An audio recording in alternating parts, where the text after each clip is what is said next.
creating an axolotl dragon painting with me from start to finish. I've already designed this little character called Relaxo, and I want to create a piece for Year of the Dragon. And initially, I wanted her to be a cutesy little axolotl. But later on, as you can see here, I actually started designing her as kind of like an evolved form where she appears like a dragon. Whenever I feel like I run out of ideas, I usually use a really chunky brush to kind of block in a rough idea from my head, and that usually work out really, really well. Based on that shape, I can do a really rough sketch on top of it. And usually I will do multiple rounds of sketching before I reach the line art stage. At this point, I'm trying to make the movement make sense, the perspective, the volume.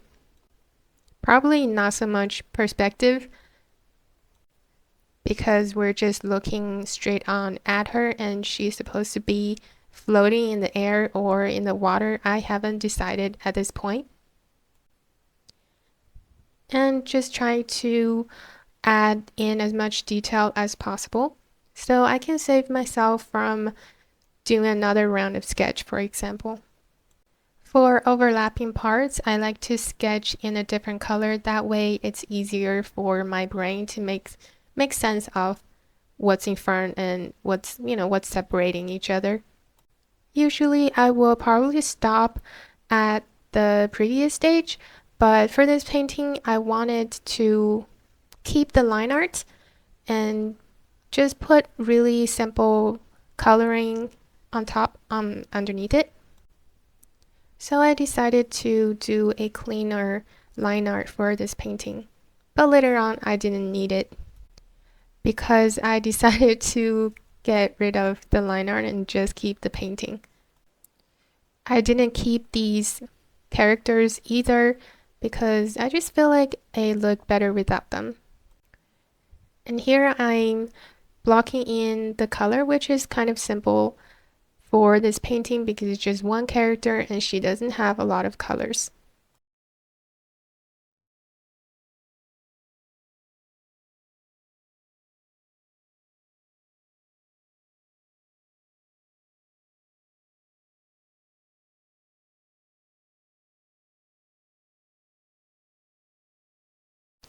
At this stage, I'm trying to figure out the overall lighting and the overall color palette to make it look nice. The highlight part is just an overlay layer on top of everything. The shadow is on a multiply layer. Here's a little quick tip. If you want to look anything look nice, just put under lighting or a secondary light that comes from a different direction that's a little bit weaker than the main light source. At this point, I decided that she would be in the ocean or the water because I want the background to be darker to contrast her lighter body color. So you can see that I've decided to really render the painting instead of a kind of a flat rendering. For what reason? I don't know. I'm using Procreate's smudge feature. Honestly, I have not used it until this painting. But I really think everybody should because in my opinion, it works better than the paintbrushes at blending colors together. I usually have a million layers, but for this painting, I want to try something new for me, which is paint the majority of certain things in just one layer. So you can see I have pretty much the front portion of her body in one layer and I hid the back portion of her body so I can focus on painting the front first. I really like this method of painting on Procreate because the layers panel you can't really keep them open like in Photoshop. It's kind of a hassle to go to each layer and try to remember what is on which layer without really looking at the names of the layers or look at the little thumbnail of the layer. I painted directly on top of my color rough with the line arts on a multiply layer. You can't really tell from the time lapse, but I was actually zooming in a lot to get a really clean edge.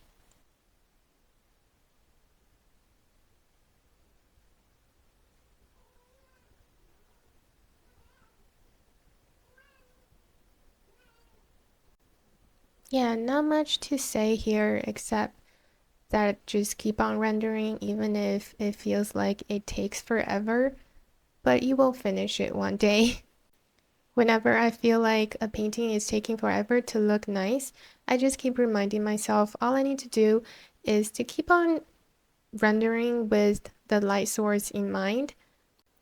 Like the main source of lighting is coming from the top, and I have the shadow on the opposite side and adding another source of lighting. I think it always makes a painting look more interesting. It has that wow factor, if you know what I mean. Another thing to keep in mind is to vary the temperature of your light and the shadow. Make sure there's a warm versus cool. My main light source will be the sun, which is a warm yellow, and the shadow will be a cooler blue. Sometimes it's not completely natural, but I think as long as it makes sense in the painting and it makes the painting look cool, then it's okay. I also made sure that the highest contrast and the most color variations happen at the focal point, which is her head, her headphones, her eyes, and her 6 horns are all very saturated colors comparing to the rest of her body. And here I am rendering the scales on her body. Fun fact, axolotls don't have scales. I just never really take a closer look at axolotls. I used another layer on top to sketch out where I want the scales to be. It's on an overlay mode, so it also helps me decide what color would that scale on that part of the body be. And I try not to make it everywhere so it doesn't take away from the focal point. For the back of her body, I was really trying to make it less finished than the front of her body.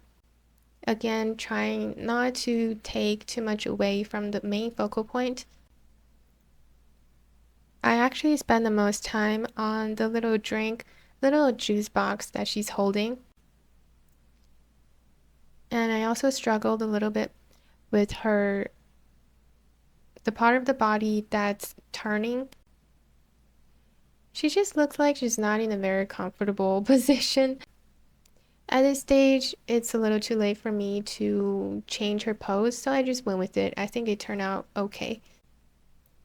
Circling back to the juice box, it's kind of a character design point that I made for her. So my story is she will be eating snacks all the time and she likes these little Asian juice boxes. So even if she's in this evolved majestic dragon form, she still likes drinking these cute little juice boxes. I was heavily influenced by Digimon. To finish things up, I just added some dust behind her. You will see in a second. There we go. I also got rid of the little tail peeking at the left top corner. That's pretty much it. I hope you find this video helpful and I will see you in my next painting time-lapse explanation video.